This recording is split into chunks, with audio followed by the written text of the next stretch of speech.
ఇక్కడ ఈ ప్రశ్నలో key point TR treasury rule నుంచి ఇవ్వడం జరిగింది. దీంట్లో if there are no paisa the word only should be written after the number of old rupees అని ఇవ్వడం జరిగింది. ఇందుకోసం treasury code volume 1 bare act book open చేయాలి. బేర్ యాక్ట్ బుక్ ఓపెన్ చేసుకున్నాక ఇచ్చిన ఆప్షన్ ప్రకారంగా చూసుకున్నట్లయితే ట్రెజరీ రూల్ 16లో సబ్సిడరీ రూల్ 1 నుంచి 4 వరకు ఇవ్వడం జరిగింది. ఇందుకోసం మనం ట్రెజరీ రూల్ 16 ఓపెన్ చేద్దాం. ట్రెజరీ రూల్ 16 ఓపెన్ చేశాక ట్రెజరీ రూల్ 10 ఇది మనకు కావాల్సింది. ట్రెజరీ రూల్ 16 ట్రెజరీ రూల్ 16లో వాడు ఇచ్చిన ఆప్షన్ ప్రకారంగా సబ్సిడరీ రూల్ 1 నుంచి 4 వరకు చూద్దాం. సబ్సిడరీ రూల్ 1లో చూడాలి, లేదు. 2లో చూసాం, లేదు. 2Aలో లేదు. 2B వెతకాలి, లేదు. 2C చూసినట్లయితే చూడండి, అక్కడ there are no naya paisa the word only shall be written. There are no naya paisa the word only shall be written after the number of old rupees. After the number of old rupees అని ఇవ్వడం జరిగింది. So దీనికి right answer C. Subsidiary rule 2లో C right answer. Next question చూసినట్లయితే last pay certificate, ఇది కూడా treasury rule నుంచి ఇవ్వడం జరిగింది. కీ పాయింట్ ఇందుకోసం ట్రెజరీ కోడ్ బుక్ ఓపెన్ చేసుకోవాలి. ఓపెన్ చేసే ఆప్షన్ ప్రకారంగా ట్రెజరీ రూల్ 22 నుంచి 25 వరకు చూద్దాం. ట్రెజరీ రూల్ 25 నుంచి 24లోకి వెళ్ళి చూసినట్లయితే ఇది ట్రెజరీ రూల్ 11. మనకు కావాల్సింది 22, 24 ఓపెన్ చేశాక ట్రెజరీ రూల్ని 20, 21, 22, 23 ట్రెజరీ రూల్ 23లో వెతకాలి. చూడండి, last pay certificate treasury rule 23లో ఉంది.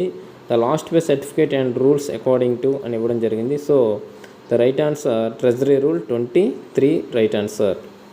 నెక్స్ట్ క్వశ్చన్ అబ్జర్వ్ చేసినట్లయితే ఇది కూడా ఈ క్వశ్చన్లో key point TR treasury rule.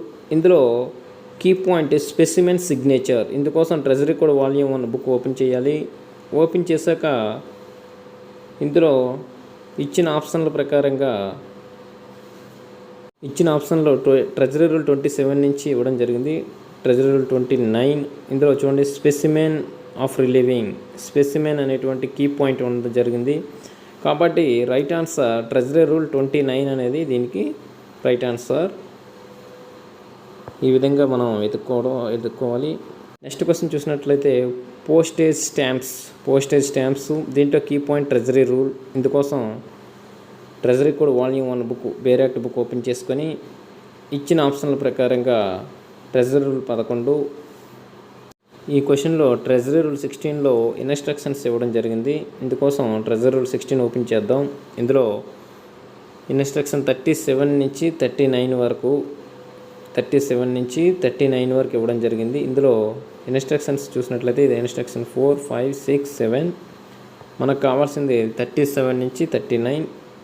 ఇన్స్ట్రక్షన్స్లో 30, 31. ఇక్కడ చూడండి 37 సర్వీస్ పోస్టేజ్ స్టాంప్స్. ఇక్కడ పోస్టేజ్ స్టాంప్స్ గురించి రూల్ నెంబర్ 16లో ఇన్స్ట్రక్షన్ 37లో ఇవ్వడం. ఈ ప్రశ్నలో టీఆర్ ట్రెజరీ రూల్ అనే కీ పాయింట్ ఇవ్వడం జరిగింది. దీంట్లో main point government cheque valid up to 1 month చూద్దాం. ఇందుకోసం treasury code volume 1 book open చేయాలి.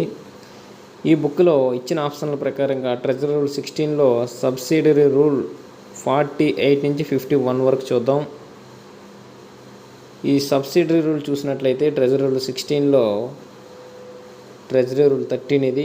మనకు కావాల్సింది ట్రెజరీ రూల్ 16. అదిగోండి, ట్రెజరీ రూల్ 16లో ఇన్స్ట్రక్షన్ సబ్సిడరీ రూల్ 48 నుండి చూద్దాం. 45 అది ప్రశ్న రాంగ్ ఇచ్చాడు. ఇందులో సబ్సిడరీ రూల్ 2. సో మనకు కావాల్సింది సబ్సిడరీ రూల్ 45, 41 కాదు, 42 కాదు. ఈ విధంగా కొంచెం వెతుక్కోవాలి. 45 సబ్సిడరీ రూల్ 45లో ఇచ్చాడు చూడండి, a government cheque shall be payable at any time within 1 month. 1 month అనేది దాని యొక్క వ్యాలిడ్ ఉంటుందని చెప్పడం జరిగింది. So the right answer subsidiary rule 45 treasury rule 16.